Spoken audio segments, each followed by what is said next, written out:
दोस्तों, भारत सरकार को अब जितना धन्यवाद दे पति लोग उतना कम है, क्योंकि पतियों के पक्ष में भारत सरकार ने एक ऐसी धारा बनाई है जिसके माध्यम से पति उस पत्नी को मेंटेनेंस देने से बच सकते हैं जो पत्नी मेंटेनेंस का केस कोर्ट के अंदर कर रखी है। तो उसको पति लोग मेंटेनेंस देने से कैसे बच सकते हैं, ये कौन सी धारा है जो यहाँ पे पति का पूरा साथ देगी, पति के लिए एक रामबाण धारा है।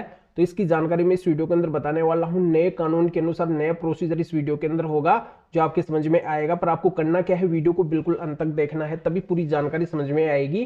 क्योंकि आपको अच्छे से पता है आधे अधूरे वीडियो से कोई भी जानकारी समझ में नहीं आती है।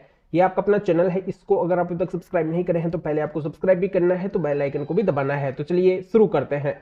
तो वेलकम दोस्तों, मैं हूं आपका अपना एडवोकेट जितेंद्र।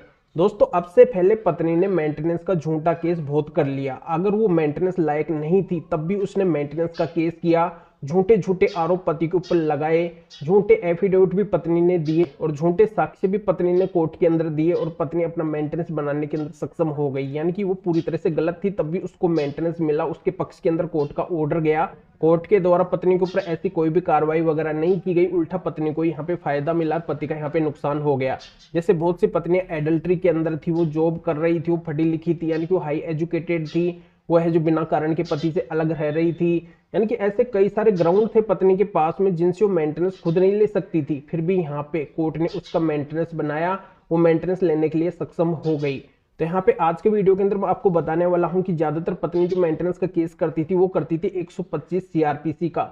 तो अब नया कानून लागू होने वाला है। नए कानून के तहत जो पत्नी मेंटेनेंस का केस करेगी वो करेगी भारतीय नागरिक सुरक्षा संहिता की धारा 144 के तहत, यानी 144 के तहत। तो जैसा कि दोस्तों आप सभी को पता है, लोकसभा, राज्यसभा और राष्ट्रपति जी से है जो नए कानूनों को मंजूरी मिल चुकी है, बस यहाँ पे लागू होना बाकी है। और यहाँ पे 3 नए बिल पास हुए हैं, जिनमें है भारतीय न्याय संहिता, भारतीय नागरिक सुरक्षा संहिता और भारतीय साक्ष्य विधेयक।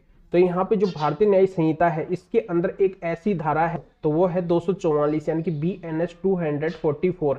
तो इसका जिक्र मैं पिछले वीडियो के अंदर भी किया था, पर यहाँ पे डिटेल के अंदर मैं जानकारी नहीं दे पाया था। तो इस वीडियो के माध्यम से मैं डिटेल में जानकारी आपको समझा रहा हूँ कि यहाँ पे अगर पत्नी के द्वारा झूठा दावा किया जाता है मेंटेनेंस का नए कानून के तहत कोर्ट के अंदर, तो उस पत्नी के ऊपर आप BNS 244 का केस डाल सकते हैं। तो BNS 244 का मतलब यह है कि अगर किसी के द्वारा बेईमानी पूर्वक या फिर कपट पूर्वक आशय से किसी को क्षतिकारित करने के आशय से न्यायालय के अंदर झूठा दावा पेश किया जाता है, मिथ्या दावा किया जाता है, तो उस झूठा दावा करने वाले के खिलाफ BNS की धारा 244 के तहत केस किया जा सकता है और उसको 2 साल तक की जेल हो सकती है, साथ में उसको जुर्माना भरना पड़ सकता है। और जो उसने झूठा दावा कोर्ट के अंदर किया है तो उसका भी उसको कोई भी फायदा नहीं मिलेगा। तो इस तरीके से जानकारी आपकी समझ में आ गई होगी कि अगर पत्नी के द्वारा भी न्यायालय के अंदर झूठा दावा किया जाता है मेंटेनेंस लेने के लिए, तो यहाँ पे अगर वो झूठा दावा है तो उसके खिलाफ भी आप BNS की धारा 244 के तहत केस डाल सकते हैं, जिससे उसको 2 साल तक की जेल हो सकती है और वहां पे आपको उस मेंटेनेंस केस के अंदर मेंटेनेंस भी नहीं देना पड़ेगा।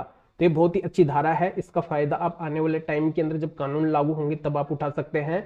तभी आपको करना क्या है, वीडियो को लाइक करना है और शेयर भी करना है जो और लोगों तक ये जानकारी पहुंच सके। तो वीडियो देखने के लिए आप सभी का बहुत बहुत धन्यवाद।